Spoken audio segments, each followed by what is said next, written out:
బాబాయ్ దగ్గర అలా గొడవలు పడచ్చా? వాడు నా పెద్ద కొడుకు లాంటి వాడు రా. రే చిన్న, మనలో మనం గొడవలు పడితే మన కుటుంబానికి అవమానం రా. మన కుటుంబానికి అలాంటివి జరగకుండా చూసుకోవాల్సిన బాధ్యత నీది. ఇది నీ కుటుంబం రా. నీ అమ్మ, నీ చెల్లి, నీ అన్నయ్య, నీ బాబాయ్, నీ తాతయ్య ఎవ్వరి దగ్గర కోపంగా ప్రవర్తించకూడదు. ఏం జరిగినా నువ్వే ఓర్చుకోవాలి, తెలిసిందా? అలాగే నాన్న. ఆ దరిద్రుడితో నీకేమిట్రా పని? అరే మన కొంపలో తిని మనల్ని ఏదిస్తాడా? ఇదంతా దండ గురించి కదా వచ్చింది. దాన్ని తెంపు అవతల పడేస్తాను, ఏం చేస్తాడో చూస్తాను. చెత్త నా కొడుకు.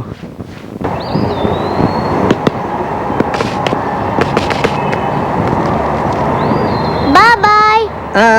నువ్వు వాడుకోమ్మా. ఏమన్నా రెడీ? Catch miss. ఎరా డ్యూటీ అయిపోయిందా?